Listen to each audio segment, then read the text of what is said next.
Ooh, time for the Commanders. Again, already recorded this, and we got a Rachaad White college jersey. It's signed. I don't know if you can see that little signature right there.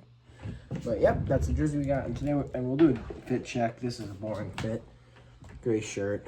Has a stain on it, apparently. I did actually not notice that. It's great. And just a black hat. Alright. So we're going to start off fast, as you can tell. And we're going to go straight into the offense. Now, this offense...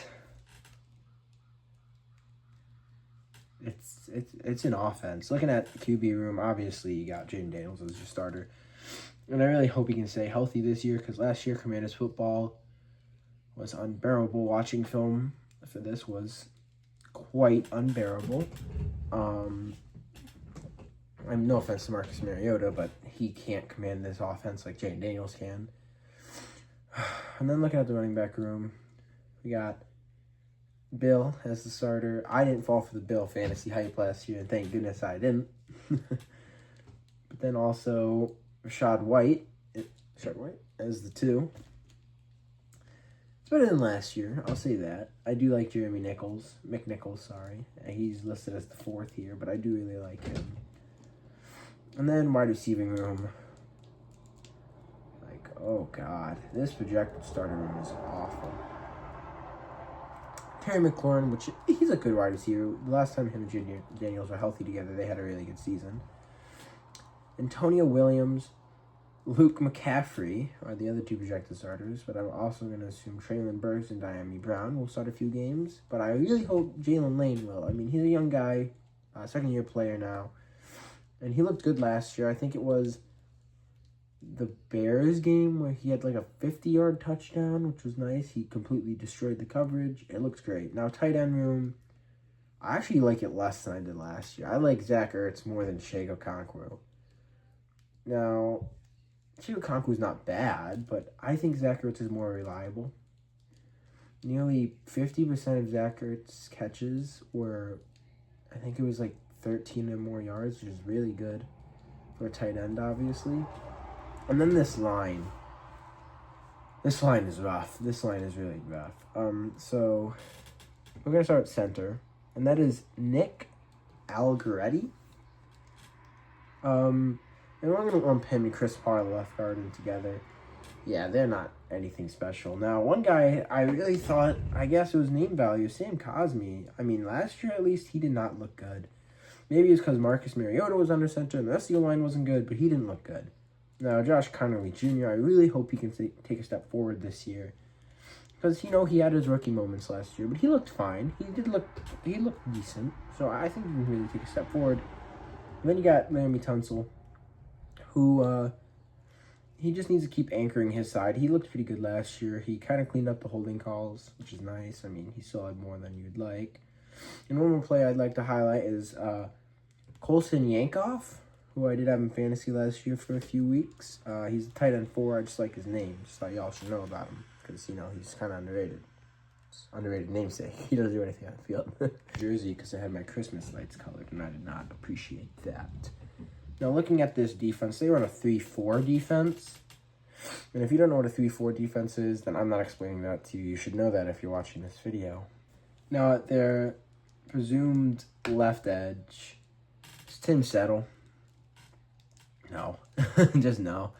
Then we go to nose tackle, and you got Darren Payne. I like Darren Payne. I think that's a very good... Okay, not very good. I think that is a good nose tackle. I like him. I also want to talk about Drazon Newton, who last year was pretty good for the Commanders, and I do think he can be even better this year. Now, looking at right edge, Javon Kinlaw. He's not really what he used to be. He really is off namesake, but we'll see. Now, your weak side linebacker is Odafe Oweh, and I really like this signing. I do think it was a little much, but I do like it. He was good last year for the Chargers. Yeah, I think I just like that. But Dorrance Armstrong being, if this depth chart is right, being benched kind of saddens me. I like Dorrance Armstrong, but then your left inside linebacker, we got Leo Chenal. Huge improvement over Frankie Louvu. Like, Frankie Louvu had a very, very good 2024 season. And then last year, he was horrible. He was honestly horrendous last year. One of the worst linebackers I've seen in film so far.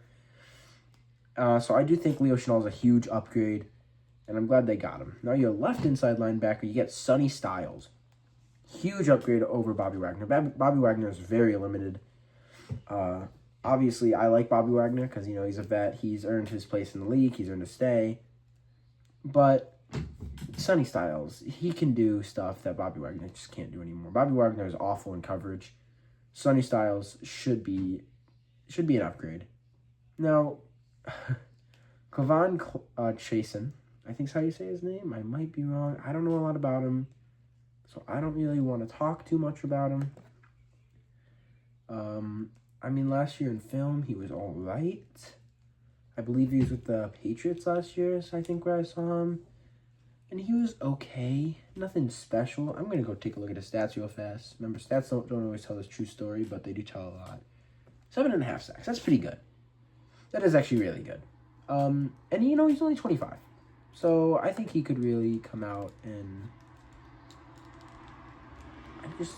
I think he could be a dog for them, but we'll have to see, of course. Now, left cornerback. Ooh!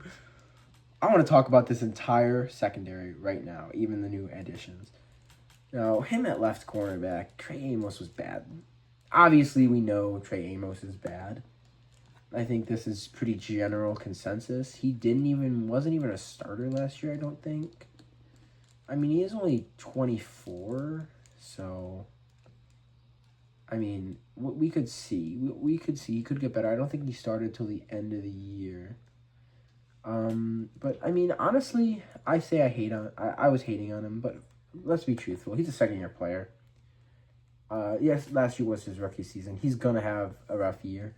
I do think he could settle in maybe this year and be a little better. I'd like to see him. I think he had it was 5 or 6 pass deflections, which is good for a rookie. So, just work on that coverage. I feel like he had a lot of missed tackles. I feel like I saw that on film. I might be thinking of someone else, but then I also want to talk about Rasul Douglas behind him. That's pretty good depth. For all right corner room. Now we're going to go to the right cornerback. Mike Sanderstill. I'm pretty high on Mike Sanderstill, actually. Is he great? No, but again, he is a young corner that has looked good his first 2 years. I know last year he kind of struggled a little bit compared to his rookie year, but I think he looked really good. I'm excited to see him develop more, hopefully, because he still struggles sometimes. He's going into his 3rd year, and sometimes in coverage he is hit or miss, to say the least. But I'm excited to see him. I hope he grows this season. By the way, I don't know if I said I moved that because of my Christmas lights, And then, gosh, this is one of my favorite free agent signings of any team. Nick Cross at strong safety. The fact that the Colts let him go is absolutely insane. Nick Cross was a very good safety for them. Well, he was a good safety. I wouldn't say very good, but he was a very good, reliable safety. And the fact that he fell and made his way to free agency is crazy. He's only 24, and he's one of the best safeties in the league, in my opinion, an underrated one. I really like that, and that really helps out the rest of their safety room, which is highlighted by Quan Martin. Yes, Quan Martin. Again, I think it's his 4th year now. He's not really good, but he's not the worst safety in the world, I guess. I don't know. I don't think he'll be anything special this year, sadly. If he does, I'd love to be surprised, but I just don't expect it. Now we're going to go into free agency. Of course, I already mentioned him, Odafe Owe, which I actually really like. I really like that signing. Instantly enhances your pass rush from what it was last season, even though I do think the contract was a little nuts. $100 million with $68 million guaranteed on 4 years. That's not bad, but I do think that's a little crazy. Then Rachaad White. I already commented on him a little bit. I think he's a really good second back, and it sucks that he probably won't be the starter because I like watching him, as you can tell. Chenal, by the way, I don't want to say, guys, I'm sorry. I'm a little sick while making this, so I'm sorry. But Leo Chenal, I already talked about him as well. I like this, and it's a 3-year deal, only less than $25 million. I think that's one of the best free agent signings in the league, honestly. And then Amik Robertson. I forgot to talk about him in the defense. He's projected to be starting nickelback. Okay. I mean, whatever. Better than what they had. He's nothing great. He was pretty good for the Lions, I guess. But they really did need help at corner, so. Then Clavon Chasen, I already talked about him. I do think it makes their defensive line better. So I'll give them props for that. And they get a lot younger with these free agent signings. And then Chiga Konkuru. Yeah, I mean, okay. I already talked about him. And then Nick Cross already talked about. They brought back Diami Brown, Van Jefferson. Nothing else too crazy. Marcus Mariota came back. Jerome Ford, former Brown, I believe. Yeah, I mean, nothing special in free agency outside of the ones I talked about doing the roster, which I actually do like their free agency. Now, so far out of the drafts we've looked at, this is definitely my least favorite, but that doesn't make it bad. Now, number 7 overall, you go out and you grab Sonny Styles. It's a great pick. Don't overthink it. That's a good pick. Obviously, boom or bust talent, just a good pick. That's a pick that you take a chance on. Now, the only other one I think will honestly contribute this year is Antonio Williams. Wide receiver out of Clemson, if you don't know, 3rd-round pick. They need wide receiving help outside of McLaurin, so I do think this is a pretty good pickup. And then around 5, yeah, it's crazy. They only had one day 1 pick, 1 day 2 pick, and now we're already on day 3, which is not necessarily great, but Joshua Josephs, edge out of Tennessee. I mean, it's depth. You could develop him maybe. I don't know if he'll do a lot this year, but we'll see. And Katron Allen, I do think will actually do more this year than other people think, because the Commanders run this back system where they don't have one guy really. They go this guy, then this guy, then this guy. That's what I saw last year on film, at least, if they're going to keep that up. They do have a different OC, which we'll get to, but now Matt Goldman, center. I guess he could find a way to start. Hopefully it's not anything to do with injury, but I guess he could, because again, this interior O-line is just not really good, you know? So I do think he could find his way starting. Now you get, Athan Kamimanis, maybe is that how you say his name? Quarterback from Rutgers. He won't play unless, God forbid, Jaden Daniels and Marcus Mariota get hurt. I hope he doesn't play because I don't want anyone to get hurt. I don't root for injuries, even though this is my rival team. Now looking at this coaching staff, Dan Quinn, I actually do think he's a good coach. I think sometimes he makes interesting decisions, like keeping Jaden Daniels in versus the Seahawks last year. I'll never know. And now David Blau, I think is how you say his name. I don't know a lot about him. All I really know is he's the new offensive coordinator. I'm excited to see what he can do. I don't know about him. If there are any Commanders fans, let me know what you think about it, because I don't know. And then Durante Jones at defensive coordinator. You know what? All respect to you, Durante. I don't expect him to have a lot of impact on this team. Mainly because I believe he's coming from LSU, I think, but I don't think this defense is going to be very good this year. I mean, yeah, you got some new young pieces that really do help it from last year, but I do not think they will be good. So I don't think this guy is really given a fair shot this year, but we'll see. Hopefully they surprise me. Oh, now, we always finish with the schedule, and this schedule is not great, to say the least. Week 1 and week 2 are division games away from home with Eagles and Cowboys, and I think it's very possible that they start out 0-2. Now, to get past that, you have the Super Bowl champions, but you are home for that. Yeah, but no, the Seahawks are still winning. Now, the next 2 games are interesting games. You have the Colts away, international. Technically a home game, I guess. And then the Giants. Now, I think they actually win both of those because they're at home. I do think they beat the Giants at home. I know, crazy. But I think it's kind of a toss-up between that one. I'm trying to look optimistically, though. So I will say that 2-3 for now. And then before your bye week, you go against the Niners. And I think you lose to the Niners. Now, coming out of the bye week, I am so sorry. because these next 4 games, I have them losing all 4.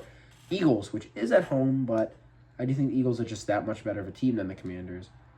The Rams, just a lot better team than the Commanders.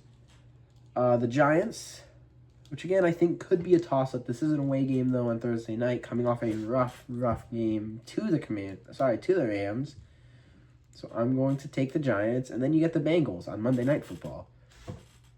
And I think that Joe Burrow gets his get back from 2024 when he lost to you guys. And then I do think they beat the Cardinals. I think they beat the Titans. Lose their next 2 games to the Texans and Falcons. Lose. And then lose out, actually. Lose to the Vikings, Jags, and Cowboys. I don't think this team is going... Maybe they could beat the Cowboys week 18. Maybe. It is a home game. But I don't think this team is going to have much success this year. I'm going to take a very bold prediction, because this team has a very, very hard schedule. I think their floor is actually 4-13. Which is 1 less win than last year. But, I mean, this schedule sucks. This schedule is absolutely horrible. But I'll give them... I think their ceiling is 9-8, but I think they finish. Drum roll, please. 6-11. I think they go 6-11 on the year. Not a great year in Jane Daniels' 3rd year, but this schedule just sucks. This schedule should not be a 3rd place schedule. Third place team schedule. There you go. It sucks. So I mean, that's all I have for the Commanders. Now I do want to take a second to highlight my Rachaad White jersey that is signed. Ooh, authenticated. Ooh, look at that clean signature. And this is not a print signature. That is Sharpie.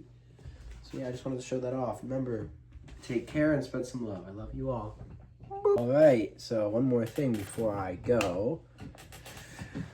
So now that we've done the entirety of the NFC East, I have the Eagles winning the division, the Cowboys in 2nd, the Giants in 3rd, and the Commanders in 4th, which means the Eagles lock a spot in my predictions for playoffs. So, but I will say I don't expect them to be the only team to make playoffs from this division. I think eventually the Cowboys will. Can't say that yet, though, because I've only done 4 NFC teams. We'll see, though. We'll see later.